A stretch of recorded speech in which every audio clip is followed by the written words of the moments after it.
Hello and welcome to the Outer East Football Netball Show, brought to you by Gameface. I'm Aidan Miller, and once again alongside me is Steph Barkers. Good afternoon, Steph. Good afternoon, Aidan. Very happy to be here, and on May 3rd. So, we've got some friends joining us on the desk today because tomorrow is May the 4th. It will be May the 4th. Star Wars Day. Exactly right. So happy Star Wars Day to all those viewers for tomorrow. We hope you have a very good day and look forward to another big week of footy. We'll take you through this week's show once again. So, of course, Around the Grounds is back. Who Am I is back as well. We'll tell you the winner of last week, and once again we'll go through who this week's Who Am I is going to be. We'll go through the match of the round, and once again another special guest this week. It's our umpiring director, Jason McNiece. We're going to have an interview with him as well, so looking forward to all of that.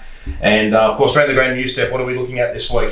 So this week we announced the Outer East coaches for the Netball Victoria Association Championships. The teams will be announced next week, so make sure you look out for that. But a massive congratulations to these coaches. So Chelsea Marr will be coaching the 13 and unders. Karen Meredith and Mandy Hopkins will be coaching the 15 and unders. And Matt Cook and Lisa Gallard will be coaching 17 and under. So very exciting to have those guys on board. Trials were on Sunday. I managed to get down there and see the girls and boys try out there. It's going to be tough to pick teams. There were some great netballers trying out. So yeah, looking forward to seeing who makes the squad. Well, that's what we want to hear, Steph. We want to hear that there's plenty of good competition as well. Congratulations to Hillsville's Briley Anderson, who recently played for Vic Metro in the March AFL National Development Championships. She was not only named in the All-Australian team, she was also Vic Metro's MVP for the under-16 girls. And Briley will continue her development with the Eastern Rangers training with the under-18 girls squad. According to Coach Jared Donders, who's also an Emerald alumni, Briley is a tough inside mid who is physically tough in the contest, both in the air and on the ground, but she has also shown diversity by playing throughout the backline in Vic Metro. We're looking forward to Briley debuting for us in the coming weeks and send our congratulations to her achievements in the National Development Championships.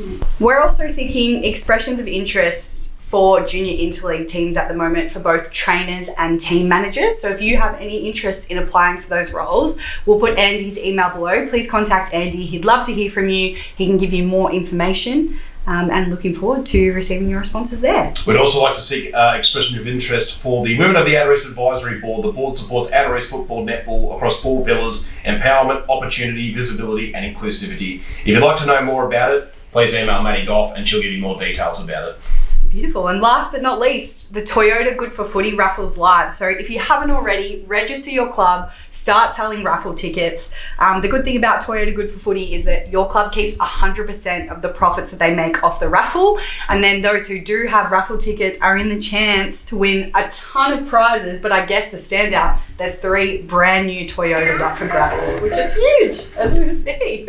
Exactly right. Very good prize. So make sure you get involved. It should be lots of fun. Now we'll move over to Who Am I? So for last week's Who Am I, if you did guess it correctly, it was in fact Kate Upton, North East Players coach and of course former Wandon alumni. So congratulations to those who did guess correctly. Now we move over to this week's Who Am I? So Steph, give them the first clue. I'm excited about this one to see who can guess it. So this person is an Upway Tacoma alumni. Reckon you can get from that? I'll give you another one. I have 3 life memberships with 3 different clubs within the AFL.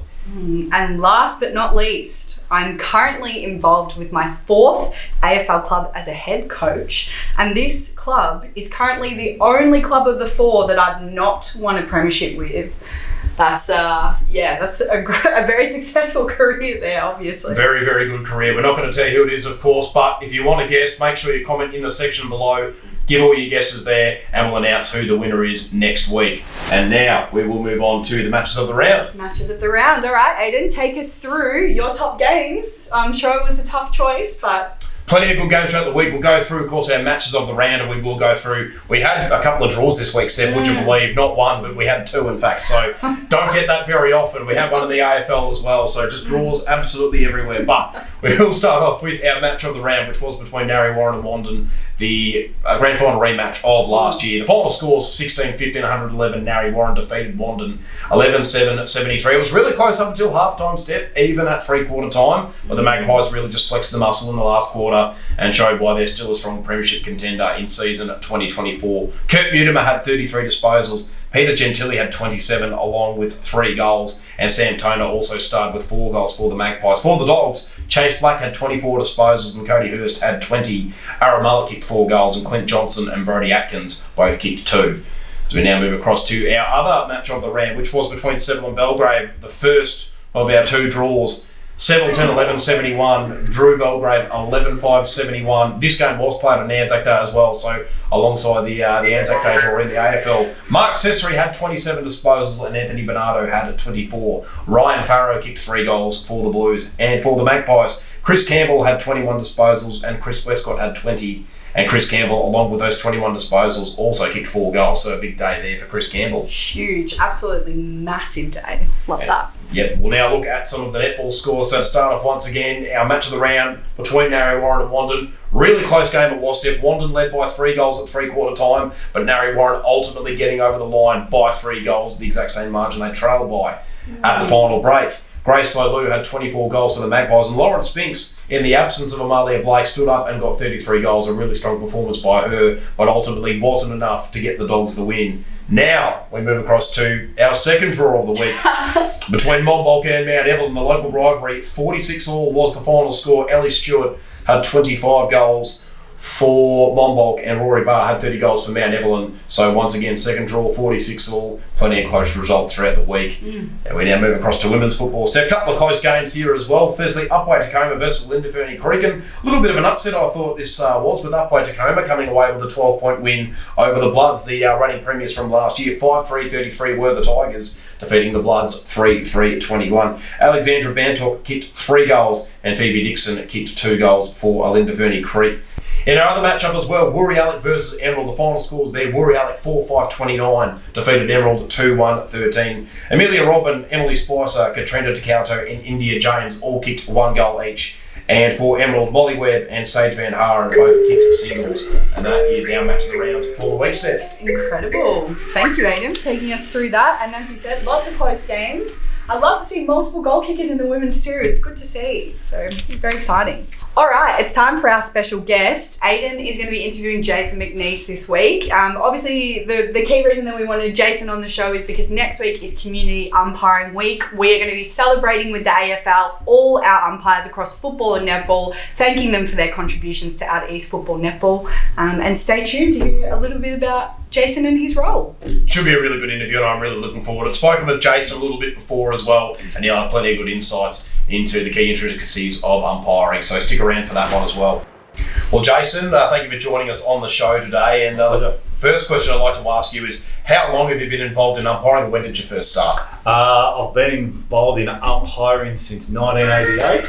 When I was a 16-year-old, I took up banjo umpiring at what is now the Southern Football League, but back then it was the South East Suburban Football League. And then I took up field umpiring the next year at the Yarra Juniors. So it's been a long journey so far. Can you please give us a bit of an overview in what your role is here at the Outer East and some of the things that it entails?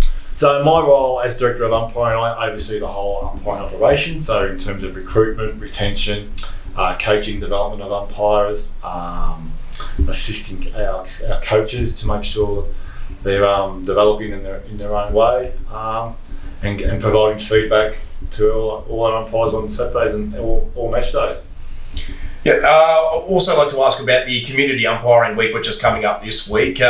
What does that also going to entail, and what is some of the things that the AFL is going to provide over the week for you guys at the Outer East? So Community Umpiring Week is next week, which would so basically what would entail is the AFL, as part of the AFL umpiring contract with all AFL umpires, part of their CV is that they must go out to local community groups during this week. So we're being fortunate to get our umpiring ambassador, Matt White, to come. And we've also secured Simon Plumridge, who was did AFL finals last year. He's going to come out, and we're in the process of trying to negotiate with Ian Burrows, who started at Outer East back in the early 2000s and done over 300 AFL games and numerous grand finals. We're hoping that he will come out next week. And what they do, they just take training, so assist with skill work, take a lecture, answer questions, and just provide feedback to all our umpires during the day. Yep. What are some of the main goals you set at training, and what does umpiring training look like? during each week? It's actually changed a lot during the years. Back when I started, it was all running, but now we're working with getting skilled, making sure umpires are skilled up, so improving their skill level, making it a little bit more enjoyable. But we've got to engage with the group because we've got umpires, male and female, that range in the age from 12 and a half to all the way up through to our oldest umpire will be 77. So we've got to engage the whole group, making sure that they're upskilled, having fun, and also engaged and being part of the group. So we would do skill work, like set kick control, boundary throw-ins, goal umpires would practice waving their flags, which is very important. We've got to get the flag waving right. And just making sure we get our decisions right on a Saturday. Yep.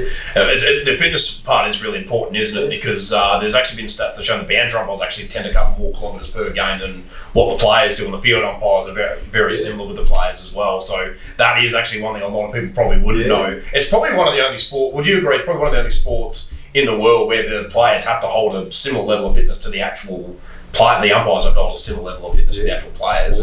We actually do, a few of us do have GPS units. So our boundary umpires would consistently be doing anything between 14 to 16k on a Saturday, and our field umpires would be running anything between 10 to 14, just depending on the level of game, whether it's a 2-umpire game or a 3-umpire game. So it can be quite taxing on the body, particularly as you get older, like I am, and a few of our other umpires are. Can be quite hard to get up on a Sunday morning and do the lawns like you need to, something like that. Yeah. What are some of the things you enjoy about umpiring? Just the involvement. We all can't play footy. I was not a bad footballer. I was never a great footballer, and I realised I wasn't going to reach any great levels as a footballer. So the way that I stayed involved with umpiring. And then I realised I was told early I was fortunate enough to be good at it at an early age. So I just went through the career path and met a lot of great people. Just the friendships I've made over time, the involvement in the sport, and it's a good way to keep fit and get engaged in the local sporting community. What is your biggest highlight from your umpiring career? My biggest highlight, undoubtedly making the VFL development squad. I was in the VFL system for 7 years. That was undoubtedly a highlight. I started umpiring, back when I started umpiring, guys like Matt Stevie, Ray Chamberlain, Simon Meredith, Chris Dondon. I all started with them. They were fortunate enough to go to the top of the tree at an umpire grand finals, where I was just stayed at local state level, but I was very lucky, very fortunate enough to get to that level. There's a lot of guys and girls try to get there, and unfortunately they don't quite get there. But I was lucky enough to get where I was, so I'm very, very fortunate. That's a very good achievement. And what is a message that you give out to anyone who's looking to get into umpiring, who hasn't maybe got into it just yet? Just give it a go. You don't know until you try it. It's a great way to keep involved in, particularly ex-players who, we've recruited 2 or 3 guys and girls this year who have received career-ending injuries. They're only in their mid-20s, early 30s, and they want to stay involved in local footy. So we've actually encouraged them to take up umpiring, and they reckon it's the best thing they've done. They reckon they should have done it 5 years, 10 years ago, because they're keeping fit, they're still engaged with their local community.